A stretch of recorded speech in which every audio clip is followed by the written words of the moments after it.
नमस्कार मित्रांनो, तुम्ही जर ई श्रम कार्ड काढलं असेल आणि ते काढून बरेच दिवस झाले असतील तर तुम्हाला आता ई श्रम कार्डची ई-के.वाय.सी करावी लागणार आहे. मित्रांनो, ई श्रम कार्डची ई-के.वाय.सी कशी करायची हेच आपण आजच्या व्हिडिओमधून जाणून घेणार आहोत. त्यामुळे व्हिडिओ नक्की शेवटपर्यंत पहा.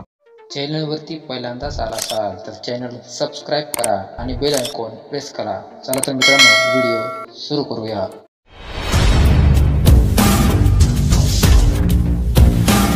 ई श्रम कार्डची के.वाय.सी करण्यासाठी तुम्हाला eShram.gov.in या वेबसाईटवरती यायचं आहे.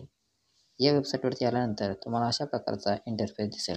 या ठिकाणी तुम्हाला डाव्या साईडला ऑप्शन आहे पहा, 3 रेषा दिसत आहेत. त्या 3 रेषावर तुम्हाला क्लिक करायचं आहे. या ठिकाणी पहा 3 रेषा आहेत, तुम्हाला याच्यावर क्लिक करायचं आहे. जसं तुम्ही याच्यावर क्लिक कराल या ठिकाणी तुमच्यासमोर बरेचसे ऑप्शन ओपन होतील. या ठिकाणी तुम्हाला ऑलरेडी रजिस्टर या ऑप्शनच्या ड्रॉपडाऊन मेनूवरती क्लिक करायचं आहे. या ठिकाणी पहा ऑप्शन आहे ऑलरेडी रजिस्टर, या ऑप्शनच्या तुम्हाला ड्रॉपडाऊन मेनूवरती क्लिक करायचं आहे. जसं तुम्ही त्या ऑप्शनच्या ड्रॉपडाऊन मेनूवरती क्लिक कराल तुमच्यासमोर अजून काही ऑप्शन ओपन होतील. या ठिकाणी तुम्हाला ई श्रम कार्ड के.वाय.सी करण्यासाठी अपडेट प्रोफाईल युजिंग आधार हा ऑप्शन सिलेक्ट करायचा आहे. या ठिकाणी पहा पहिलाच ऑप्शन आहे अपडेट प्रोफाईल युजिंग आधार. या ठिकाणी तुम्हाला याच ऑप्शनवरती क्लिक करायचं आहे. जसं तुम्ही त्या ऑप्शनवरती क्लिक कराल तुमच्यासमोर अशा प्रकारचा इंटरफेस ओपन होईल. या ठिकाणी तुम्हाला मोबाईल नंबर टाकायचा आहे, परंतु मोबाईल नंबर तोच टाकायचा आहे जो तुमच्या आधारला लिंक आहे आणि त्यानंतर त्याखाली जो कॅप्चा दिला आहे तो आहे तसा टाकून सेंड OTP या ऑप्शनवर क्लिक करायचं आहे. जसं तुम्ही सेंड OTP ऑप्शनवर क्लिक करा तुमच्या आधारला लिंक असलेल्या मोबाईलवरती एक OTP पाठवला जाईल. तो या ठिकाणी टाकून तुम्हाला सबमिट या ऑप्शनवर क्लिक करायचं आहे. जसं तुम्ही सबमिट ऑप्शनवर क्लिक करा तुमच्यासमोर पुन्हा एकदा अशा प्रकारची टॅब ओपन होईल. या ठिकाणी तुम्हाला तुमचं ई श्रम कार्ड ई-के.वाय.सी करायचे आहे. त्यासाठी तुम्हाला या ठिकाणी आधार नंबर टाकायचा आहे आणि खालील 3 ऑप्शनपैकी कोणताही एक सिलेक्ट करायचा आहे. या ठिकाणी पहा 3 ऑप्शन दिले आहेत, फिंगरप्रिंट, आयरिस स्कॅनर आणि OTP. या ठिकाणी तुमच्याकडे जी पद्धत उपलब्ध असेल ती तुम्हाला या ठिकाणी यूज करायची आहे. मी या ठिकाणी साधी सोपी पद्धत OTP सिलेक्ट करत आहे आणि त्यानंतर तुम्हाला या पहिल्या बॉक्समध्ये आधार नंबर टाकायचा आहे आणि त्यानंतर कॅप्चा आहे तसा भरून सबमिट या ऑप्शनवर क्लिक करायचं आहे. जसं तुम्ही सबमिट ऑप्शनवर क्लिक कराल पुन्हा एकदा तुमच्या आधारला लिंक असलेल्या मोबाईल नंबरवरती एक OTP पाठवला जाईल. तो या ठिकाणी टाकून व्हॅलिडेट या ऑप्शनवरती क्लिक करायचा आहे. जसं तुम्ही व्हॅलिडेट या ऑप्शनवर क्लिक कराल तुमच्यासमोर अशा प्रकारचा इंटरफेस ओपन होईल. या ठिकाणी पहा काही लोक तुम्हाला या ठिकाणी काही गडबड करायची नाही. काही लोक या ठिकाणी क्लिक करतात या बॉक्सला, या बॉक्सला तुम्हाला क्लिक करायचं नाही. जर तुम्ही या बॉक्सला टिक केलं तर तुमचं ई श्रम कार्ड हे रद्द होईल. तुम्हाला या ठिकाणी खाली ऑप्शन आहे पहा अपडेट ई-के.वाय.सी या ऑप्शनवरती तुम्हाला क्लिक करायचं आहे. जसं तुम्ही ऑप्शनवरती क्लिक कराल तुमच्यासमोर अजून 3 ऑप्शन अशा प्रकारे ओपन होतील. या ठिकाणी पहा पहिला ऑप्शन आहे अपडेट प्रोफाईल, त्यानंतर दुसरा आहे डाउनलोड UN कार्ड आणि तिसरा आहे फाइंड इलिजिबल स्कीम्स. तुम्हाला या ठिकाणी ई-के.वाय.सी करण्यासाठी पहिला ऑप्शन आहे पहा अपडेट प्रोफाईल, तुम्हाला याच ऑप्शनवरती क्लिक करायचं आहे.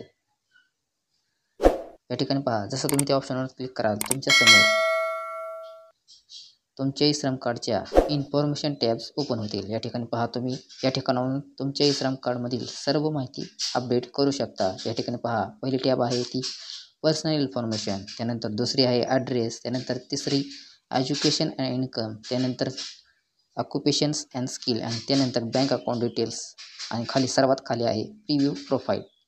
या ठिकाणी माझ्या केसमध्ये मी या ठिकाणी बँक अकाउंट डिटेल्स अपडेट करत आहे, त्यामुळे मी या ठिकाणी या ऑप्शनवर क्लिक करतो आहे. तुम्हाला जी इन्फॉर्मेशन तुम्हाला या ठिकाणी अपडेट करायची आहे तुम्हाला त्याच ऑप्शनवरती क्लिक करायचं आहे. मी या ठिकाणी बँक अकाउंट डिटेल्स अपडेट करू इच्छितो त्यामुळे मी त्या ऑप्शनवरती क्लिक करत आहे. या ठिकाणी तुम्हाला येस ऑप्शनवर क्लिक करायचं आहे. जसं तुम्ही त्या ऑप्शनवरती क्लिक कराल तुमच्यासमोर अशा प्रकारचा इंटरफेस ओपन होईल। या ठिकाणी तुम्हाला बँक डिटेल अपडेट करायचे आहे आणि त्यानंतर खाली अपडेट ऑप्शन आहे, या अपडेट ऑप्शनवर तुम्हाला क्लिक करायचं आहे। मी फटाफट या ठिकाणी डिटेल्स भरून सर्व माहिती व्यवस्थित भरून झाल्यानंतर तुम्हाला खाली ऑप्शन आहे पहा अपडेट, तुम्हाला या ऑप्शनवरती क्लिक करायचं आहे।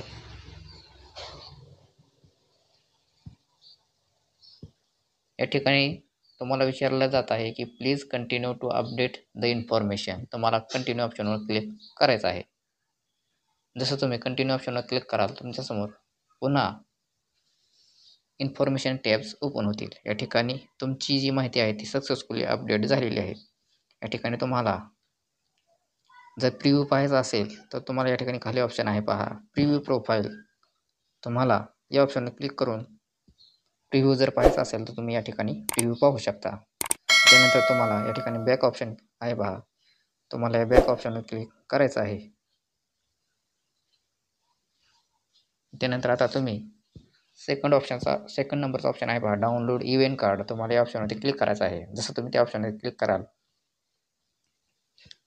तुमच्यासमोर पुन्हा अशा प्रकारचा इंटरफेस ओपन होईल। या ठिकाणी तुम्हाला उजव्या साईडला जो डाउनलोड इव्हेंट कार्ड हा ऑप्शन आहे पहा, या ठिकाणी उजव्या कोपऱ्यात वरती तुम्हाला या ऑप्शनवरती क्लिक करायचं आहे।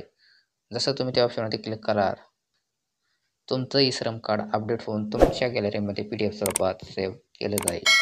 अशा प्रकारे मित्रांनो तुम्ही तुमच्या ई श्रम कार्डची KYC करू शकता।